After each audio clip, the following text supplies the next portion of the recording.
Welcome back to our audiences here and to those online. And thank you for joining us for our second session of the IIPP Forum, which is going to explore the financing of the ecological transition. This session will be hosted by Dr. Josh Ryan Collins. He is an associate professor in economics and finance at IIPP. His research focuses on macroeconomic policy, sustainable finance, and the economics of land and housing. His work on financial policy and environmental transition has been presented to central banks across Europe, and he has advised the Network for Greening the Financial System on biodiversity, risks, and financial stability. Dr. Ryan Collins will introduce our panelists today, and I'd ask them to join us on the stage, please, for the session. Thank you so much.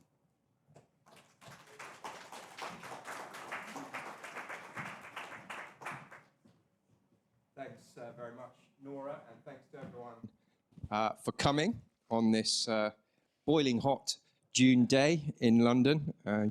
Climate change maybe not having the effect we expected. Anyway, I'm delighted to welcome three prestigious guests to discuss how we finance green transition. To my left, we have Sarah Bloom-Raskin, who's an American attorney and financial markets policymaker and expert who served as the 13th United States Deputy Secretary to the Treasury. That means she was second in command of the US Treasury from 2014 to 2017 under Barack Obama. And she also previously served as a member of the Federal Reserve Board of Governors from 2010 to 2014. That's the US Central Bank under Ben Bernanke. And thus combines both fiscal and monetary policy backgrounds, which I'm delighted about, because that's what we need to see more of, the coordination between those. Sarah knows all about crises because she was previously also Maryland Commissioner of Financial Regulation, where she was responsible for regulating the state's institutions during the global financial crisis. And she's currently a distinguished professor in the practice of law at Duke Law School. So welcome, Sarah. Then to my left, we have Stefan Murau, who is a political economist specialized in international money and finance.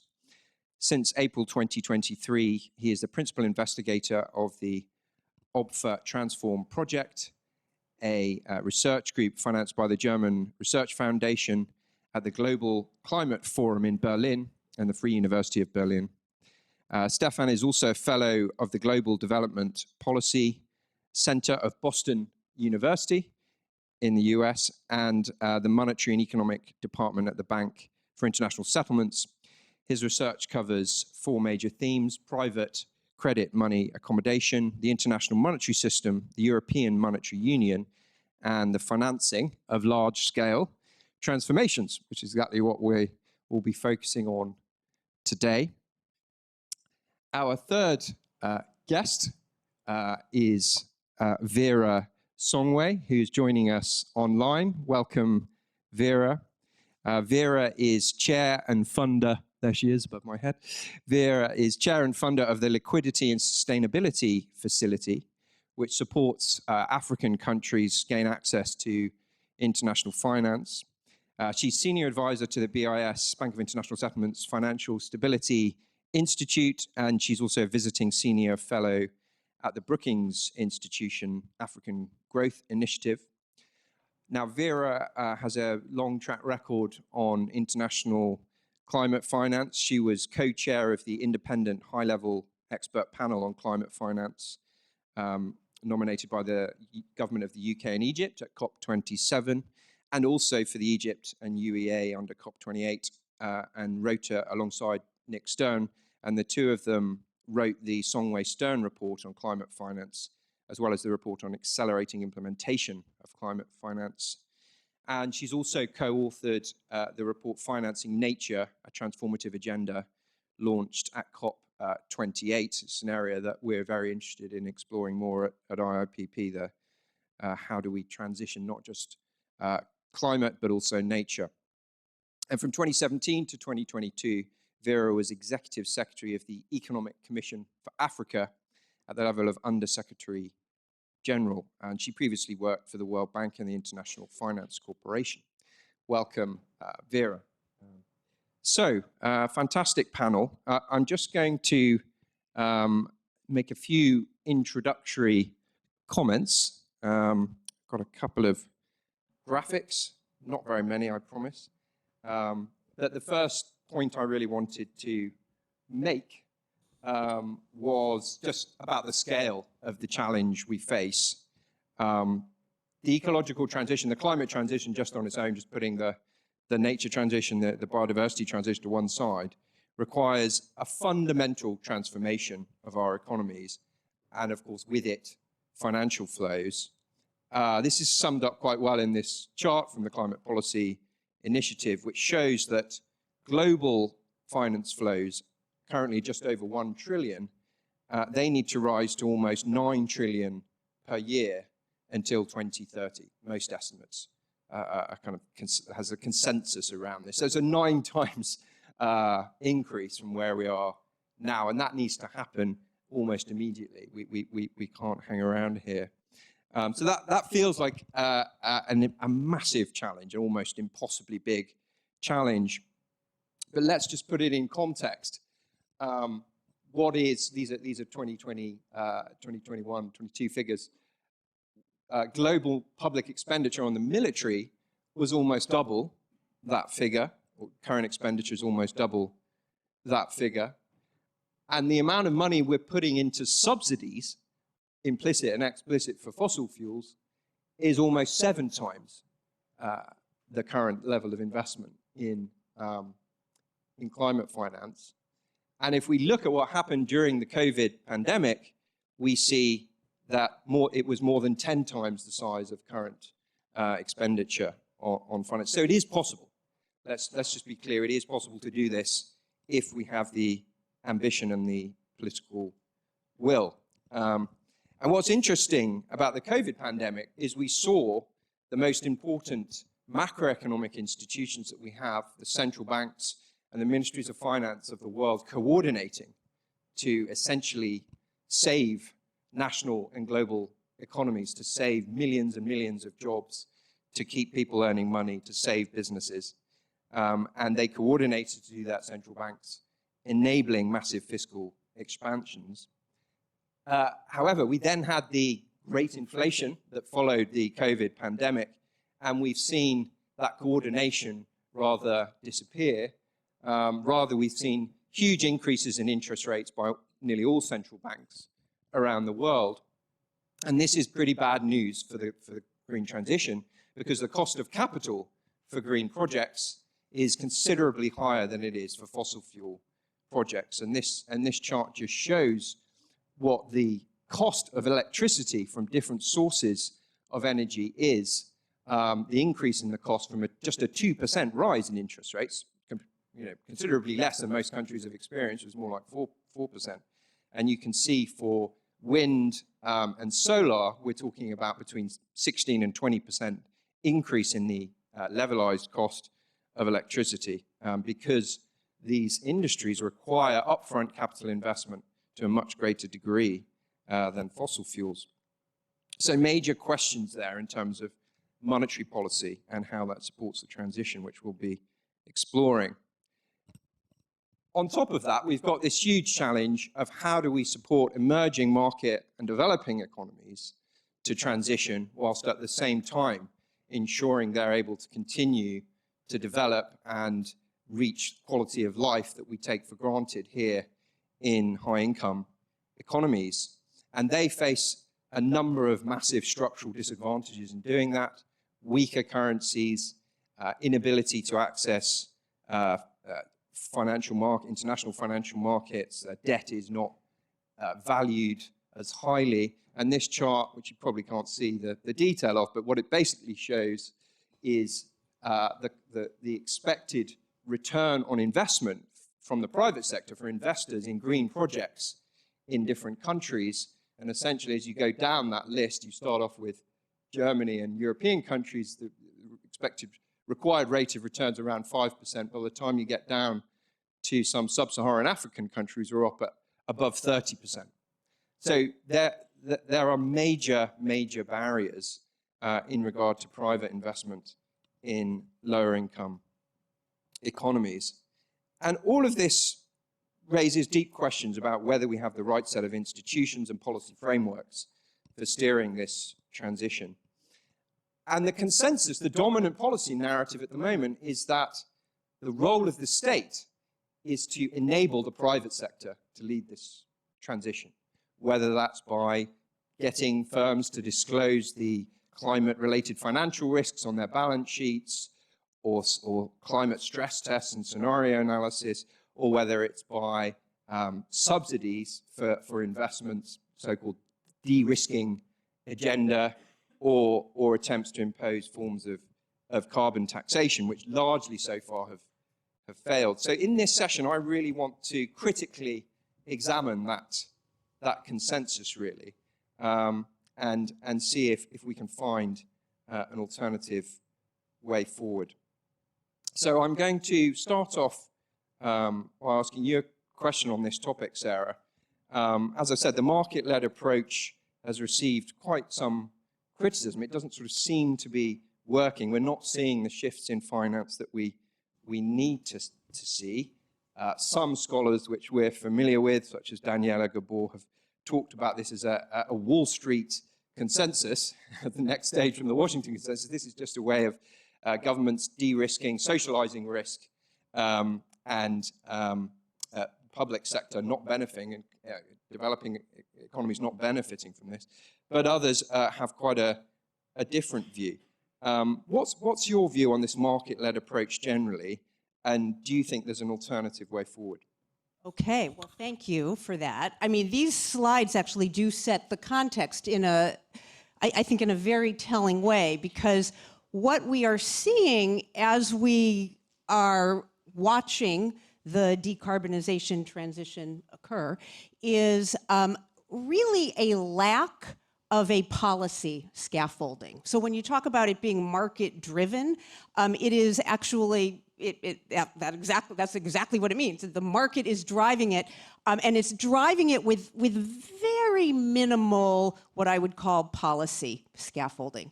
And this absence of a policy scaffolding has particular consequences that we should make sure we understand. Now, one such consequence is if you think about an absence of a policy framework that is going to govern and help steer where the decarbonization transition is moving. In an absence of that, you're going to have a pretty disorderly, chaotic transition. Okay, and that might be okay to be disorderly and to be a bit chaotic, but it's going to be costly. Is going to be the issue. It's going to be costly when you don't have that scaffolding to kind of help guide where the transition is going. From a macroeconomic perspective, I mean, we very, very often see that there's a linkage between business investment, right, and uncertainty. And when you have uncertainty, there's going to be less business investment. It's an empirical relationship. So another consequence of an absence of a policy scaffolding is you're going to see a diminishment of business investment, and that, of course, is borne out in your slides. Other kinds of things to think about when you don't have a policy scaffolding in place is, essentially an inability to create a market that has different energy choices in it. So if you think about it right now, you'll talk to a lot, to many bankers who say, well, of course we're going to give loans, to fossil fuel companies because they're the ones asking for it, right? Well, why are they the only ones asking for it? Well, maybe they're the only ones asking for it because there's a perception that, without a policy scaffolding, it's just about fossil fuels, instead of there being a kind of more robust, potentially competitive mix of energy options that would include things like solar and hydro and and EVs and a broader kind of a broader mix. So again, that absence of a policy scaffolding is going to mean that you're going to kind of just have your lenders responding to what they perceive is the marketplace out there. One principle that applies really all the time, it's not unique to climate, but that we see it here, is if it's market driven without any policy scaffolding, you're not going to have an inclusive transition. You're not going to have a just transition, right? You're going to, we know when you leave things entirely to the market, you're going to create sort of big gaps in what gets covered. So this very important and necessary decarbonization transition is actually going to be missing out on huge swaths of populations that normally, that really need to be part of the decarbonized transition. So that's another kind of problem if you don't have this policy scaffolding in place. Just a couple of more reactions, Josh, to your prompt here is, again, without that scaffolding, you're kind of lacking a guiding star, right? So you don't know quite as a society where you're heading, and this becomes quite problematic if you continue in the transition. You continue to see very costly fossil fuel infrastructure build, things like pipelines and distribution facilities getting built quite at significant cost, but really not contributing to where the ultimate journey is supposed to be heading, right? So again, without that policy framework, you're lacking the kind of guiding star here. And similarly, what happens when you don't have that guiding star is you've got all kinds of, I would say unproductive lobbying going on, like all kinds of activities that are happening that aren't really bringing society through this transition, delivering on net zero in an inclusive and just way. So there really are quite, I think, important factors that are related to delivering on a just transition, and it requires some kind of policy scaffolding, by which I don't mean, it's a one-size-fits-all, that every jurisdiction in the world has to have the same scaffolding. Not at all. That's not at all what I would take from this. But you need something. Societies need something that's going to kind of move this decarbonization transition in a way that's, inclusive, just, and efficient. And obviously what we've seen over the last few years in the US is the Biden administration, I guess, attempting to provide that policy scaffolding with the Inflation Reduction Act, which I think many of us here in Europe see as much more ambitious than anything that our governments have put forward. But again, it does, some people say it relies too much on the private sector. A lot of it's about subsidies, tax credits, obviously, is the key aspect. What's your view on how the IRA is doing in terms of speeding up the transition in the US? It's turning out to be really quite catalyzing. So it works, though, through tax credits. So that's the mechanism. So in essence, if you want to create a particular community solar facility, or you want to do something with EVs, you essentially can get some tax credits, so some money back. Now you've got to go through the process of applying for the credits and figuring out how that all works.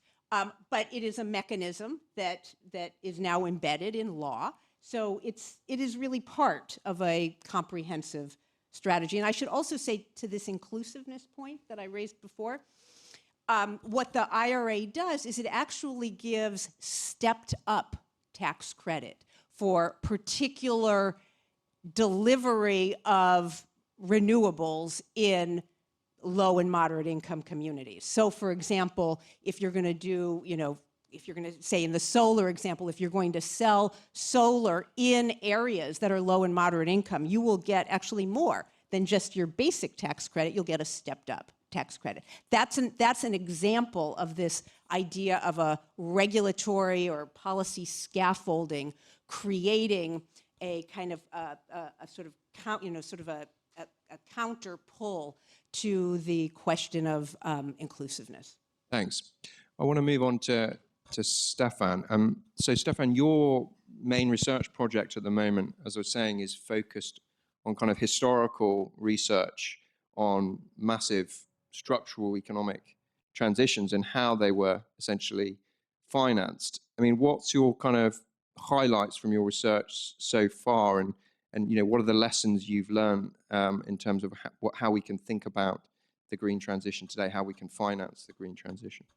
Yeah, thank you very much. So first of all, thanks for the invitation, and it's great to be here. And yeah, so I thought I use my opening statement to talk a bit about this OBFA Transform project. And I guess what I would like to talk mainly is the conceptual framework that we have, right? So because I think that's the defining aspect of this project, that we say we think about a specific way how financing large-scale transformations has to work.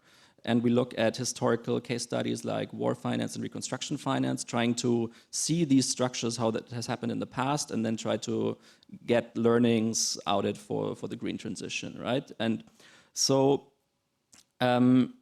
the starting point is that we think we have, so financing means we need to be able to create, to expand balance sheets, right? So we work with a balance sheet view of the world. So what we have around us is a web of interlocking balance sheets. And if we talk about financing, we need to be able to match balance sheets that they expand, create new endogenous money, and then use that for investment projects. And the typical approach towards this is to have very ahistorical assumptions about how our monetary system looks and how that all works.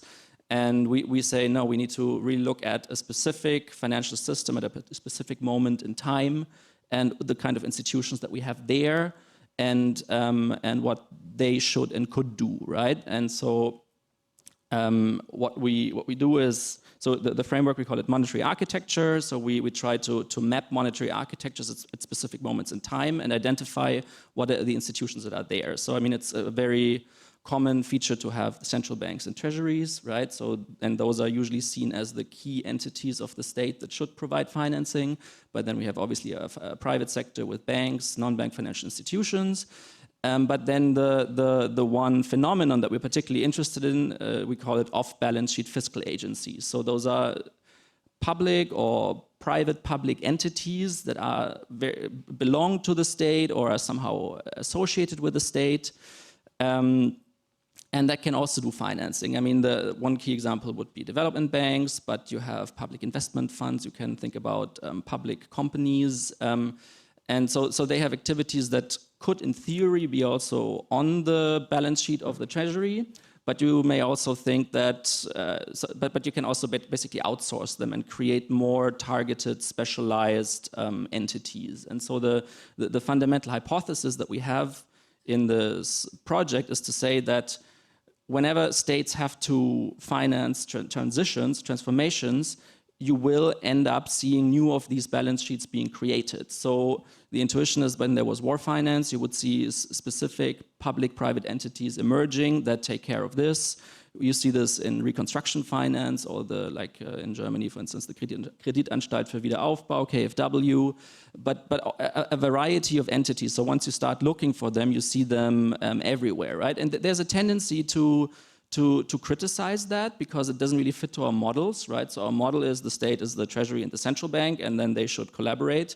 But and those are also I always think it's the traditional Keynesian categories, right? So we say the state should do something. So should we ask the central bank to expand their balance sheets, or should we ask the treasury to issue more debt and then do it? But we actually have, so the state is a much more complex being than that, and you have all these other entities like off-balance sheet fiscal agencies, and so you can really use them, place activity on them to kickstart financing. So this is basically the systemic aspect of the framework, right? Looking at these OBFAs, how they were there historically and how they are there today, and maybe if we want to have a stronger state involvement in financing activities, if we shouldn't also create more of them that are very targeted.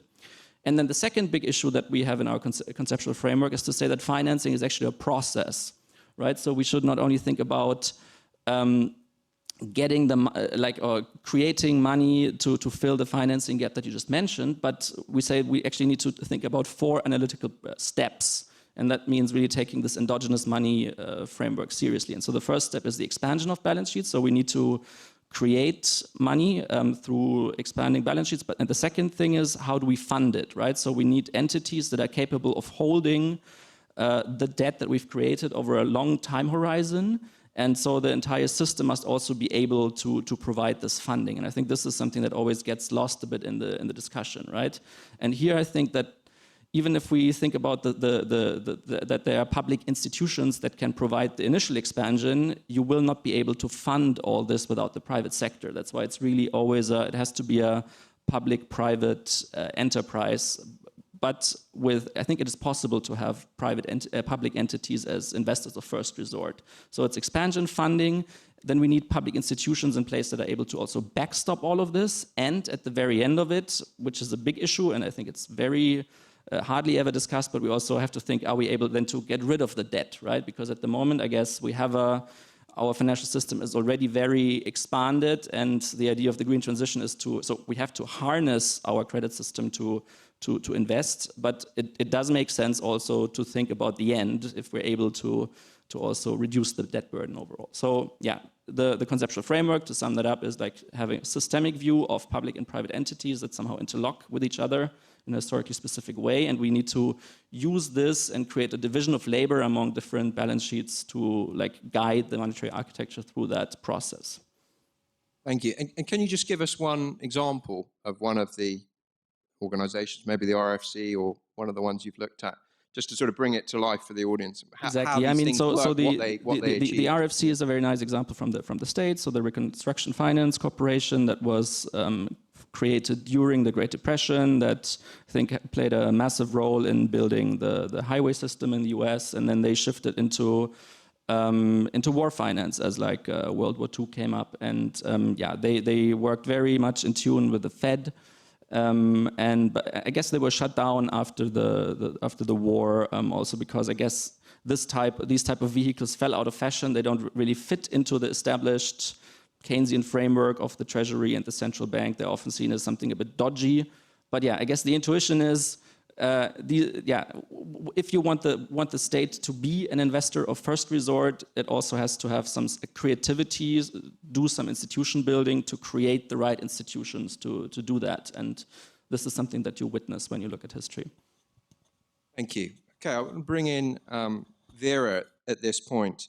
Vera, you, I think, are working really at the forefront of how we build institutions to support developing countries and emerging markets to transition. I mean, what are the institutions you think that are required for the transition in these countries, and how near are we to creating them?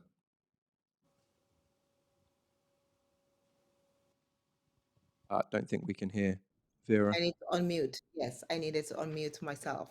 There you are. Yeah. Many years into this, we still forget to unmute. No, thank you, thank you. It's a pleasure to be with you. Unfortunately, I cannot be with you in person. This is a very interesting and an important, more importantly, conversation, and the institutions that we need to build. And let me take off a little bit from what both Sarah and Stefan have said. I think today we are facing, and just to put it in context before we talk about the institutions, 75% of our energy is still fossil fuel based. So essentially, it's almost as if, despite all the talk, we're still almost in a business as usual environment, right? We're still using fossil fuels. Over $58 trillion of global GDP essentially is coming from 5 or 6 nature-based sectors, which we're continuing to exploit without due concern for the fact that those are the sectors that need to protect our future and protect our planet and protect our incomes going forward.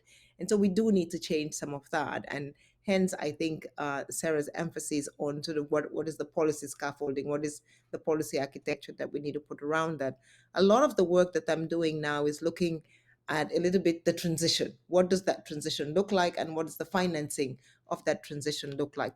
From the private sector, from the financial system's point of view, the transition essentially has two buckets. It has two hats. It has what they call sort of the transition risks for the financial sector, and then it has the fiscal risk. The transition risk are essentially, if we are to transition out of, say, fossil fuels, you have 3 or 4 banks in Japan, for example, whose balance sheets are 40% exposed to financing coal and fossil fuels. If tomorrow, the loans that have been extended to those businesses are no longer repayable because we've shut down those businesses, what happens to the financial system because those banks become exposed to a transition risk? So that's, I think, a big part of the conversation coming from the developing world. It's really the agricultural sector. A lot of the small financial institutions in the developing world are exposed to financing agriculture and agriculture related activities. What happens to them as they begin to sort of diversify away from funding, agriculture as we know it today? Or I think a good one and a common one that we're all talking about now is around the common border adjustment mechanism, the CBAM, and the financing of sectors like cement and fertilizers, where the Europeans and eventually the United States are going to put policy in that says you cannot import into the United States or export from the developing world goods that are produced that have a heavy component of high carbon emitting material. Any bank that is exposed to those sectors needs to look at its balance sheet and say, how do I get out of that? And so that has become a big issue, is what do we do with this sort of transition sectors? Do we fund them to transition quickly out? And so they need additional resources to actually be funded to grow out of it. And I think that's where the IRA is an important and I think critical instrument of that architecture, because the IRA is probably, I call it sort of turbocharging innovation, right? It's the largest turbocharge of innovation we have ever seen in at least this century. But can we take that innovation now and ensure that the financial sector is funding that innovation in the right way? So the underwriting of funding innovation is a great thing. How can we make sure then that the financial sector is aligned with the IRA, is funding it in such a way that, one, we do not create new risks to the financial system, because new risks to the financial system will clearly stop any kind of funding to climate change. I think that's the first part. And then the second part is, what do we then do once we are able to help transition or fund out countries? We talk about Indonesia, we talk about Vietnam, we talk about South Africa, that are all coal producing economies that are trying to grow. And so they have choices and decisions they have to make. If you go to Indonesia today, if you go to Vietnam today, including South Korea, which is now deciding, because they need to produce a lot more chips because we're not buying chips from where we used to buy them. South Korea has decided, unfortunately, I would say, to delay its transition out of coal, because they need even more coal to produce cheaper chips for all our cell phones and electric vehicles that we're going to run. And so a bank has to make a decision: is, do I continue to finance South Korea's coal, knowing that this is a process that may or may not last for long, and how much of my exposure do I want to put in that? We need some kind of regulation that then says, how do I disclose what I'm financing in this transition space? Because it's not only that I'm financing it, but I need to disclose it so that the banking and financial sector regulatory environment can maybe change and reestablish different kinds of capital requirements to ensure that even though you're financing sectors that are so exposed to climate and the climate transition, you're not putting at risk the rest of the financial system. And so this is the second slightly more complicated conversation that is going on, is we have, post the global financial crisis, Basel II and Basel III regulation that has relooked at the financial system and said, we need to build a more robust system. We need to make the system more risk averse. And we have seen that through COVID, and even through the 3 or 4 banks that went into distress, the rest of the system did not suffer. So the system has been robust. but we don't know what climate change is going to lay at our footsteps and how we're going to address that. And to be able to do that in an effective way, we will need to have the financial system disclose to us its exposure. It's not being done well, and there is no sort of harmonious process through which we are able to do that. And I think it goes back a little bit to Sarah's point on what is the policy regulation around that. For now, Basel and Basel III are sort of helping us provide some degree of regulation, but they haven't really gone yet into including the climate risk part. There's a big debate between continental Europe and the United States on how much regulation or how much involvement the financial system should have in that. But it really begins with disclosures and methodology. The next one, of course, is fiscal risk. And the fiscal risks are even more important for developing countries. If you're Barbados, one hurricane hits and takes away 40% of your GDP. You showed at the beginning of the talk the sort of credit risk ratings of the different countries and access to markets. Now, if you had a bond that was so with a bullet payment or a debt service that was coming due, and you got hit by a tornado, or you have to make a decision. 40% of your GDP has just disappeared.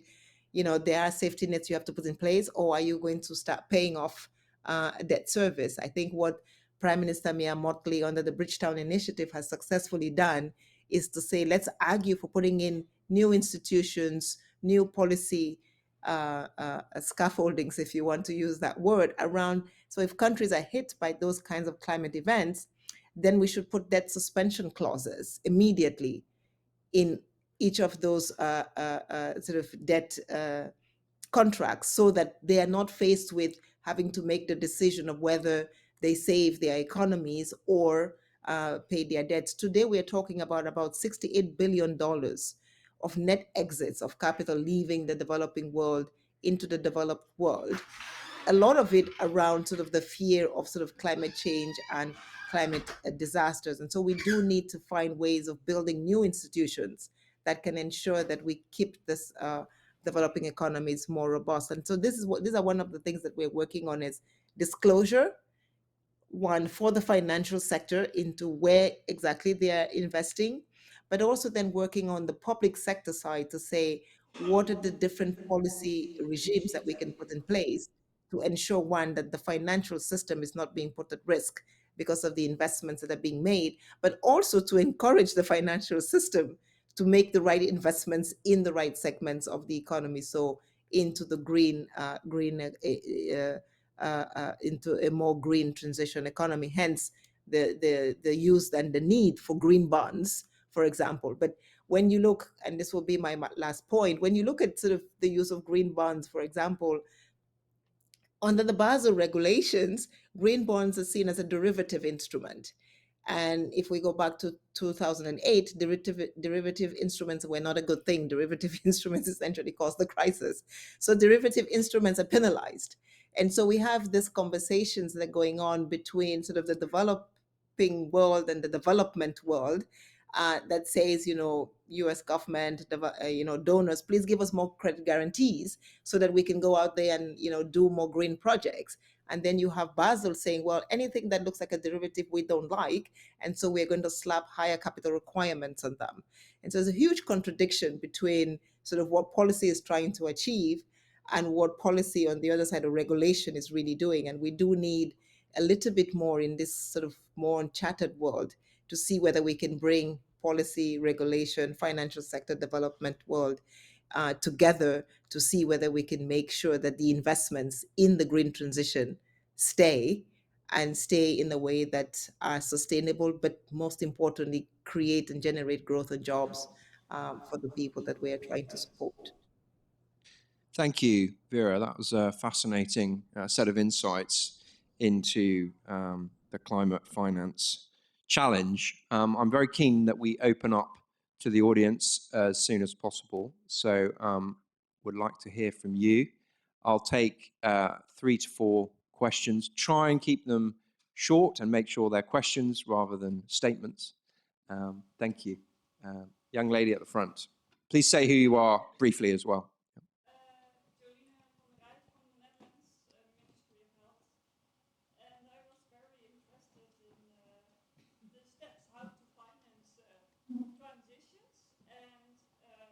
when I heard the steps, I was immediately thinking about revolving funds, using revolving funds.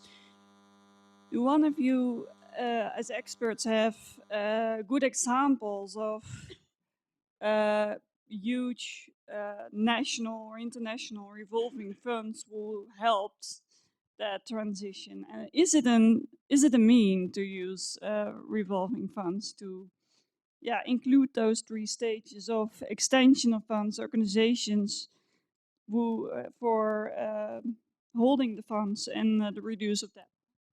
Thank you. And right behind you, is a gentleman.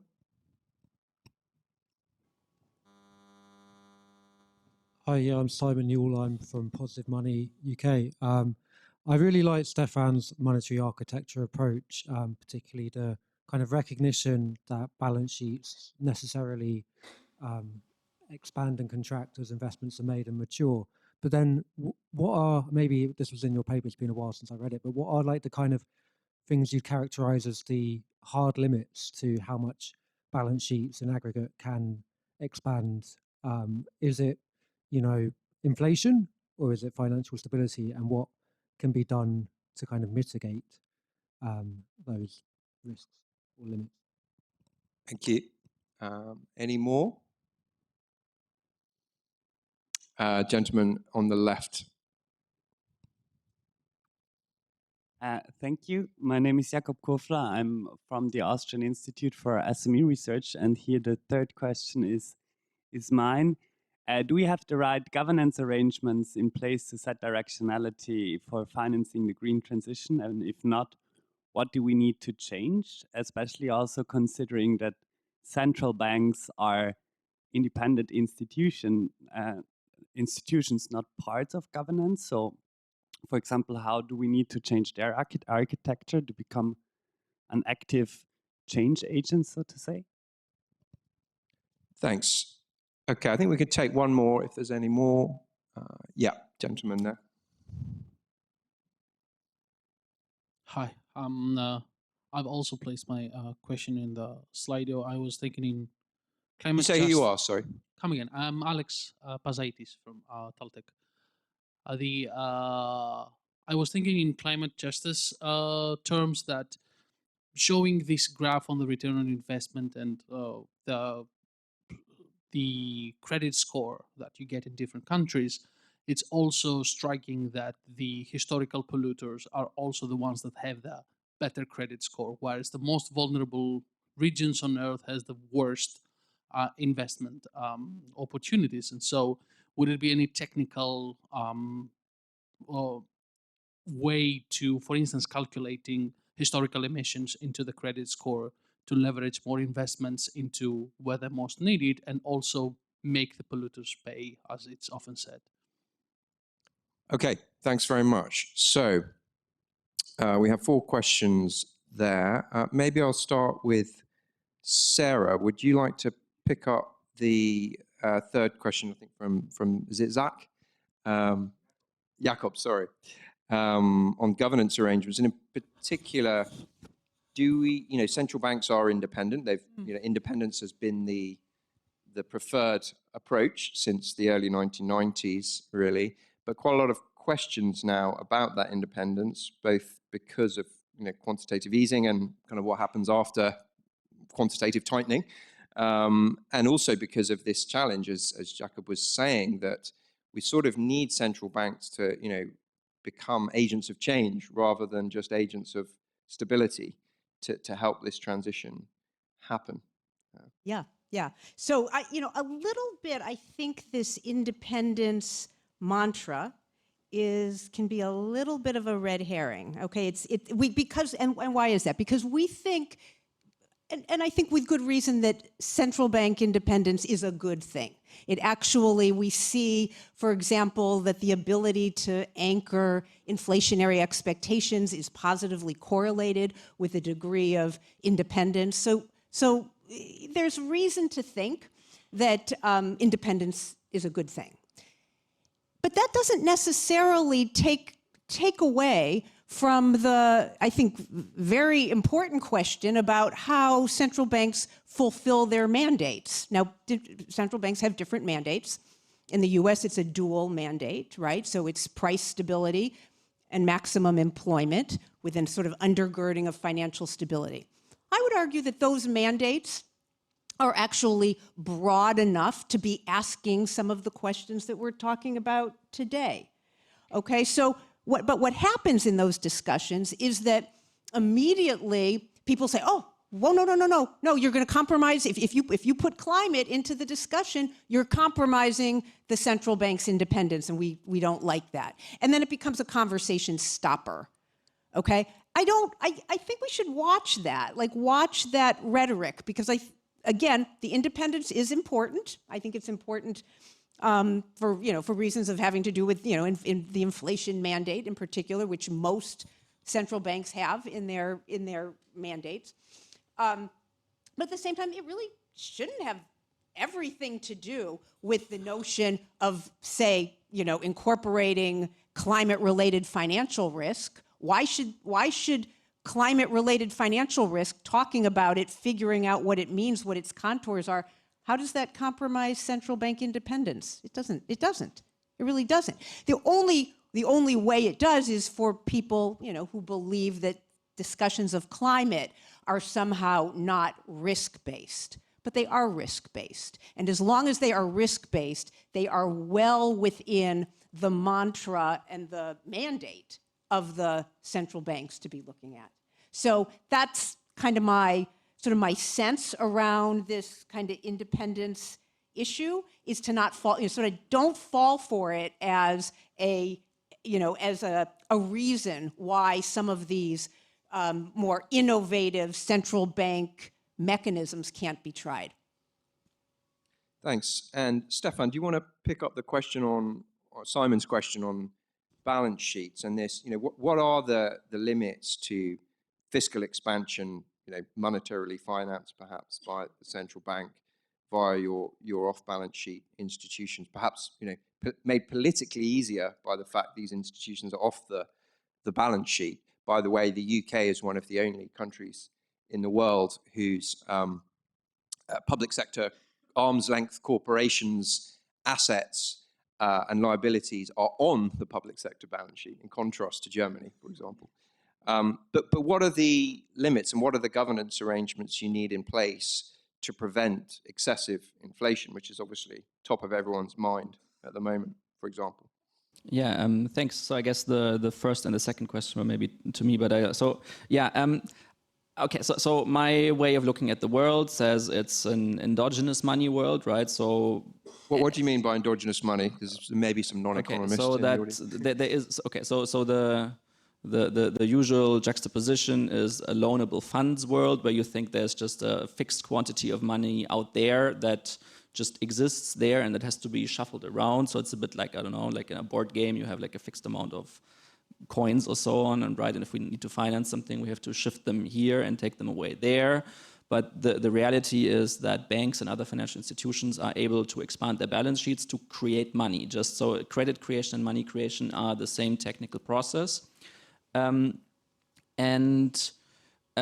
That is a very powerful tool that has historically emerged, and we have to be able to deal with it, right? It is very profitable for some, not for others. It can finance immense things, but it can also lead to huge financial instability and then create huge depression. So it's really about how we can govern a privatized credit system in which we have certain public actors, but the majority of the money creation is still done by private entities. So what are the objective limits to it?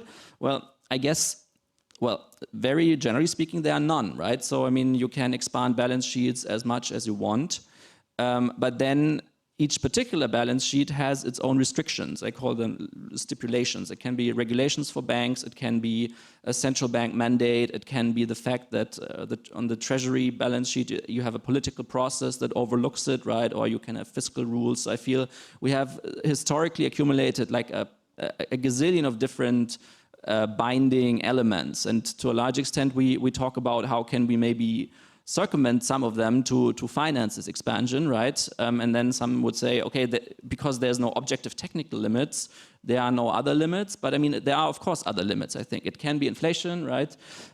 So our way of thinking in the project, or that's sort of the intuition that I have, is that it really depends on the funding, right? So if you manage to create a lot of money and credit and then have instruments that you manage to spread over the entire monetary architecture, and there are households, firms, non-bank financial institutions that are willing to hold this over a long period of time, then it's fine, right? So that's why I emphasize this procedural dimension, right? So and we can only reach these limits of trillions and trillions if we manage to organize the expansion somewhere and then distribute it and make sure that it's being held, right? So I think this is really the binding constraint. Are we able to manage the funding of this immense volume of credit that we want to create? Do we have entities in place that can then also backstop it if credit crunches emerge, and they will emerge, right? And then are we able to also get rid of it again? So, but I think if the funding fails, then we run into the danger of inflation. This is at least one possible source of it. And then maybe to the first question, so revolving funds. I mean, the hypothesis, my thinking about it is that we need to really create this money endogenously, right? So we need balance sheets to expand. And is a revolving fund, just as a qualification question to you, does it just mean that we need to shuffle it around, so there's money stored in it and then we shuffle it around, or are these funds also able to create debt? Because I would think these volumes that we're talking about, we need to think about debt creation, right?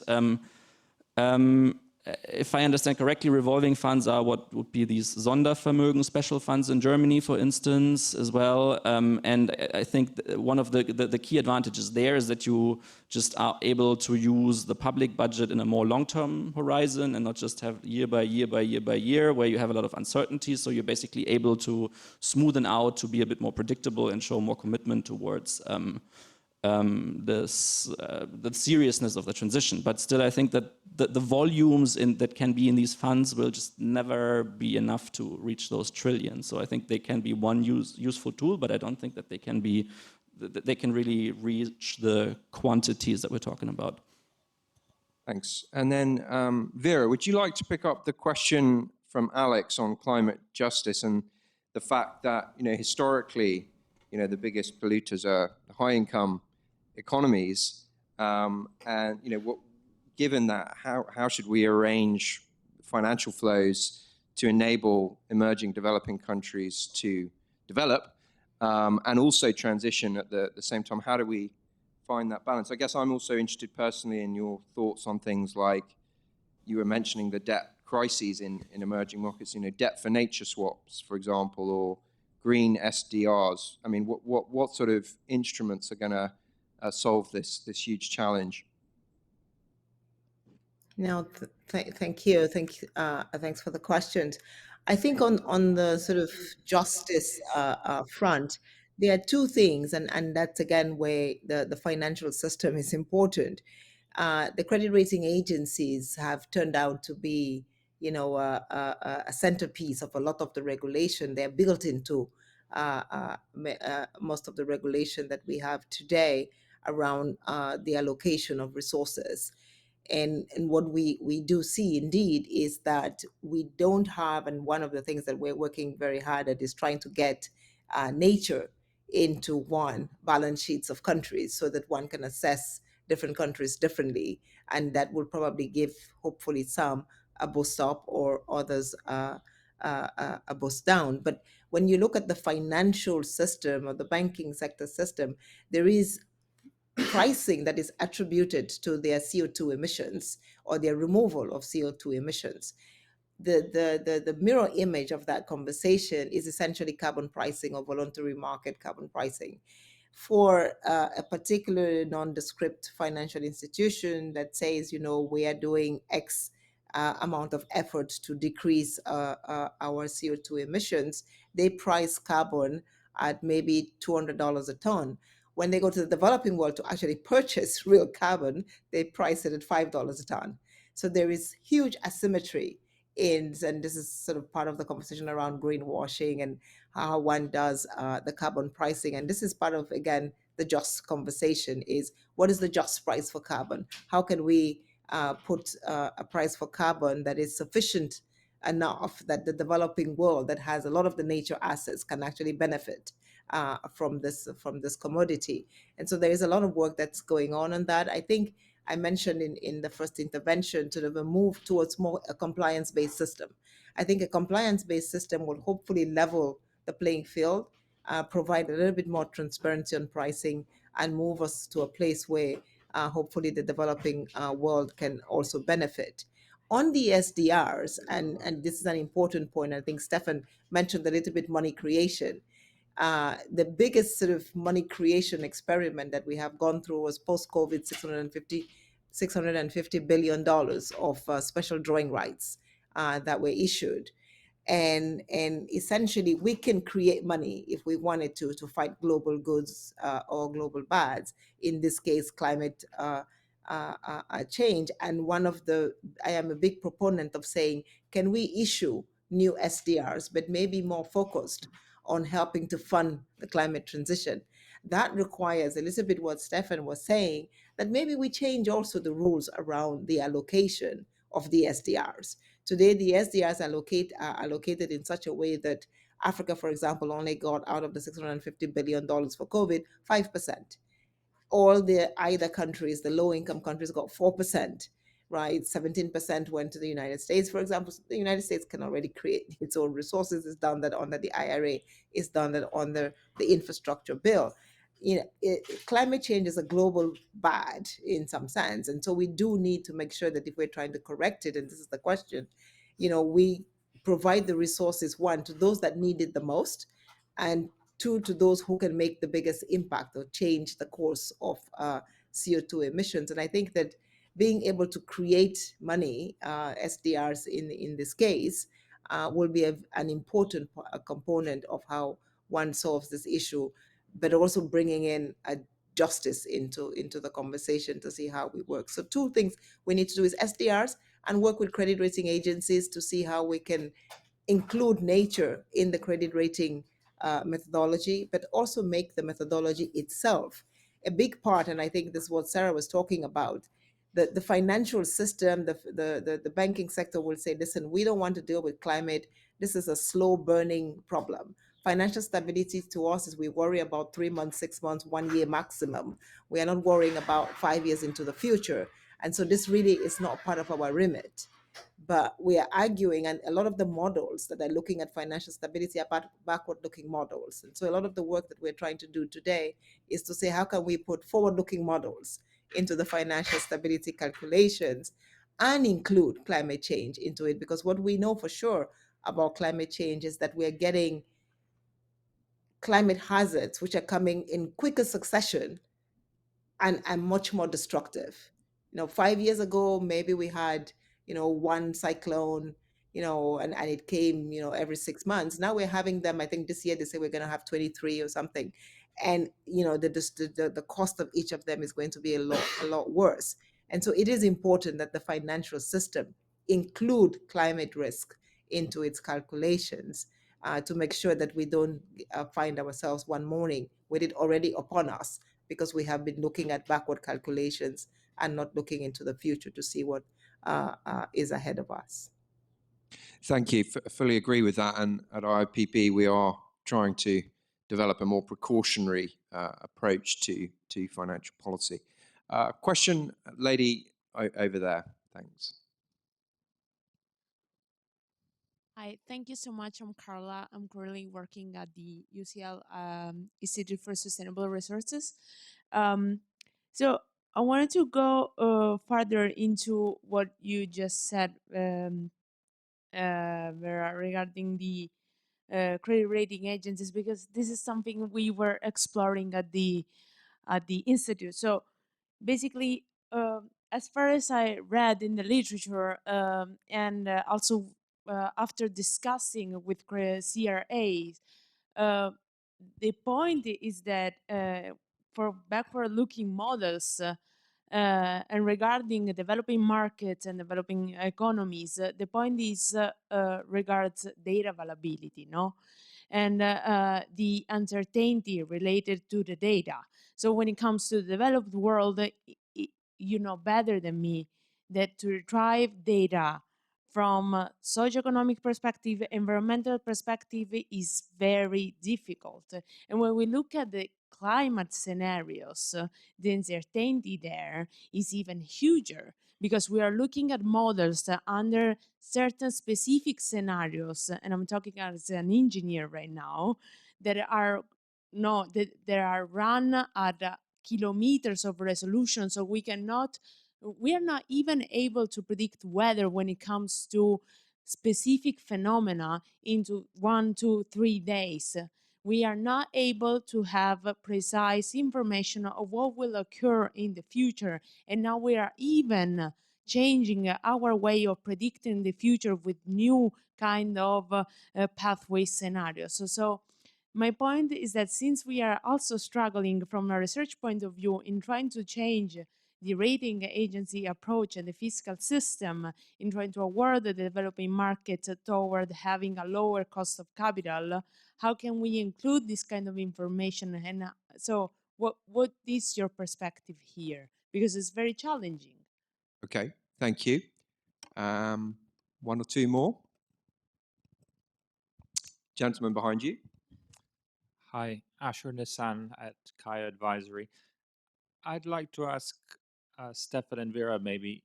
We heard from Sarah about the scaffolding, and I know someone has asked you, Sarah, whether that was macro or micro, but we also heard from Stefan that the scale of the investment is so large that it's best underwritten through a distributed form and in very long horizons, because then those holders of that exposure can take losses and also scale. And Vera mentioned green bonds, which brought to my mind the question of whether we are in favor of segmented earmarked capital, green bonds, specific uses, instructions, or compelling banks to lend in a certain way, or is this so large that quite the opposite, we just want every type of investment to increase, and the scaffolding itself is what makes sure that it is in the right direction because it has a credibility and a horizon which is adopted. So both of those things are discussed in conversations such as these, but they actually feel in conflict. Earmarked capital that's dedicated to something, almost compelled, and the other side, a generalized increase in investment that's distributed throughout an economy. Thank you. And one last question, perhaps? Or if not, we can have a look at the online questions down here. We have a question here. What is your opinion of the Net Zero Cities EU mission? Is it addressed to develop this policy scaffolding, at least at the EU level? Not sure if we have any experts on that. But anyway, let's see what we can do. Maybe Vera, would you like to have a go at Carla's question on the credit rating agencies? Would you like to just quickly summarize your question in just one short sentence? I'm not entirely sure what it is. Okay. Well, sorry, I did do a long question though. No, my point is that how can we have forward-looking models with a lot of uncertainties regarding physical climate risk and a lot of uncertainties regarding current macroeconomic data? Sure. Okay, so I guess this actually speaks to work that we've been doing at IIPP on whether what we're facing with climate and also nature-related threats is really risk in the sort of Knightian sense of an outcome that you can attach a meaningful probability to, or whether we're dealing with, in Rumsfeld's famous terms, unknown unknowns, where you cannot actually assign a meaningful probability to when the Brazilian rainforest is going to die back, and these kind of climate or ecological tipping points, which are characterized by non-linearity and where backward-looking data is essentially useless in guiding the future. So I guess, Vera, the question is, does it make sense to have so much attention focused on scenarios and models which attempt to predict the future if the future is in a sort of very serious way unpredictable or uncertain, radical uncertainty, I suppose? I think the quick answer is yes, it does make sense to try to predict it. I think that what we're trying to say is two things. One is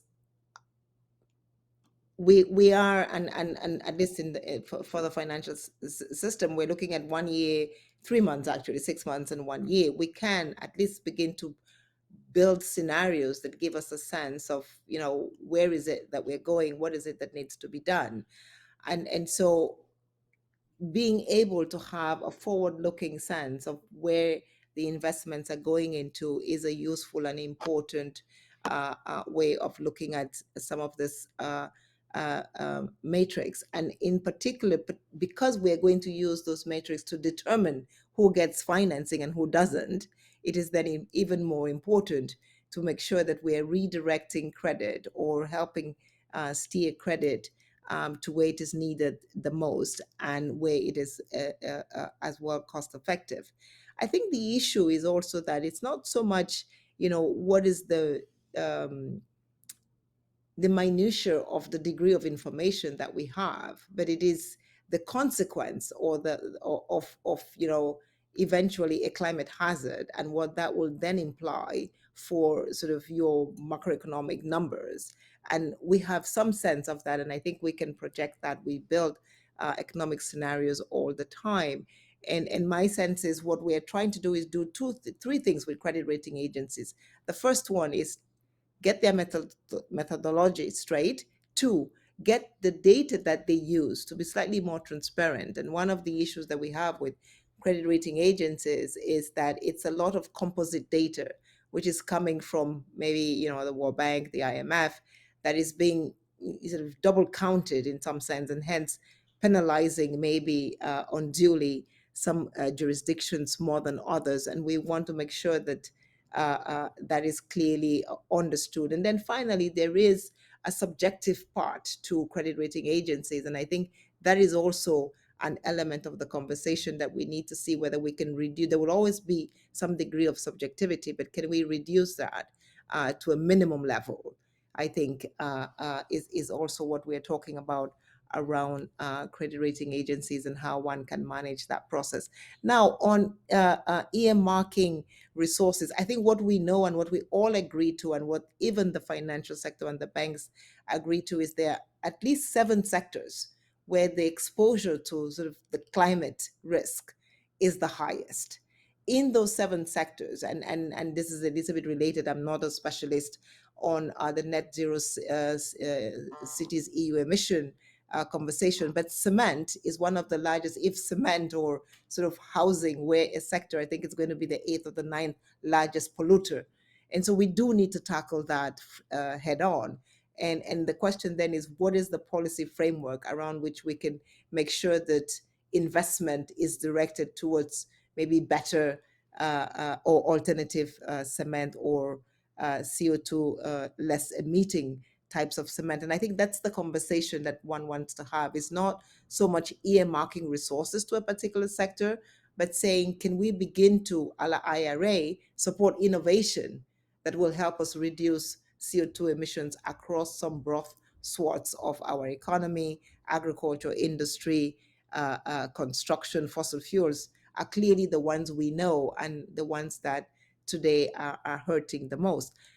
Concurrently, at the same time, we want to protect the Amazon, because 3 years of the peatlands in the DRC or Congo or are just as important, because they are sequestering that carbon. If we open those carbon sinks, then essentially, if we're not funding the protection of those carbon sinks, hence carbon pricing, then it's a counterintuitive fiscal measure that we're taking. And so we don't want to earmark funding to the peatlands, but we believe that appropriate funding to the peatlands to secure and protect it is important for climate. Overall, at some point, we're going to have to change almost all funding to every sector, right? Today, we are focused, because of the emergency of the problem, on the 7 highest sectors that are important both for preserving nature, but also for reducing emissions. Thank you. we're coming towards the end, but Sarah, maybe I'll just push Asher's question to you, but give it a slightly different spin.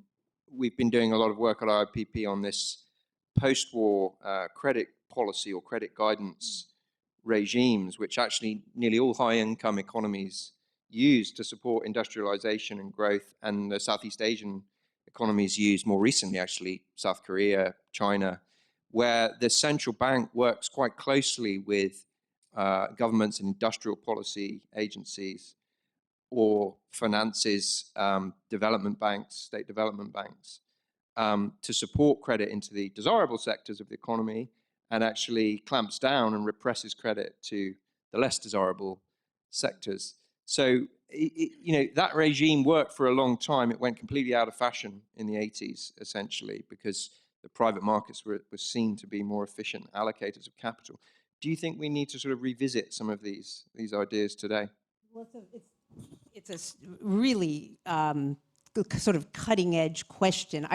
I'll just pick up, sort of Stefan's research is actually pulling out instances where you see that kind of collaboration between a central bank and a kind of a development-like fiscal agent that would be something like the Reconstruction Finance Corporation, which, by the way, yes, it fell out of disfavor, and then it kind of got used again in the savings and loan crisis. So these mechanisms kind of can come in and out of sort of economic cycles as needed.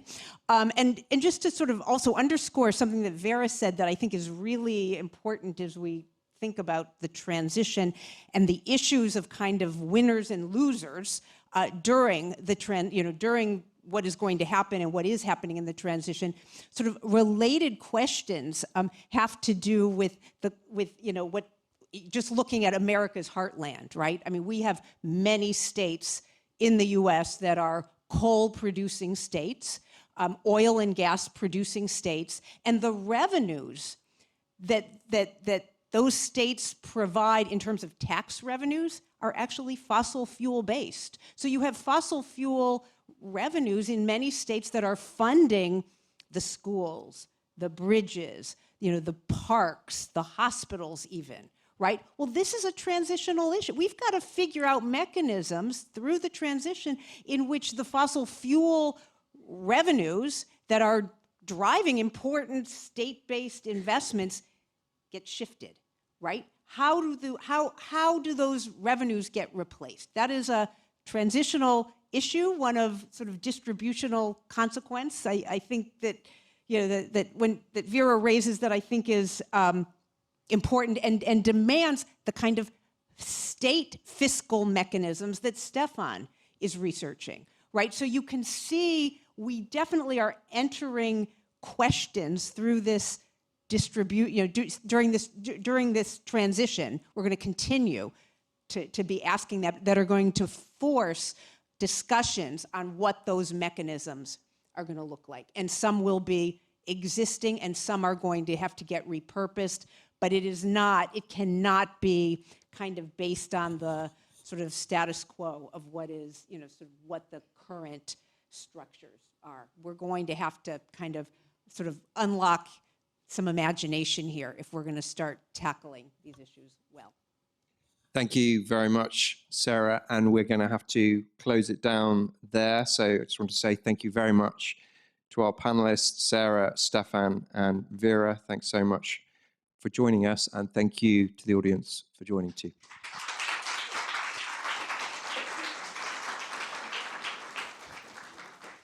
That's great. Yes, just to echo that, thanks. Thank you so much to Josh and to his panelists for joining us today for such an excellent discussion. I think Vera has gone, but also our thanks to her for joining us online. So we're at we've done 2 sessions today. There is one more session this evening, which is happening at the Gustav Tuck Theatre in UCL. And we are going to be, anyone who's booked up to come and see that, we're going to be leaving here in about 15 minutes, or actually at 5:20. We can walk over there together from outside the building.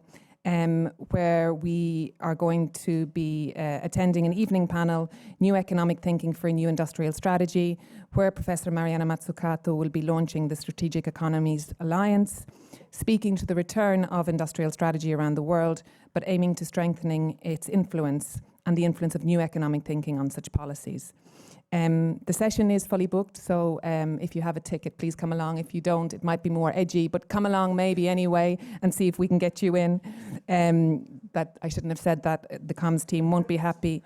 For those of you who are coming back tomorrow, we're going to be talking about the role of design in transformation, which is going to be, so for those people who believe also that data may not be our only way to change, design is really trying to shake up that world.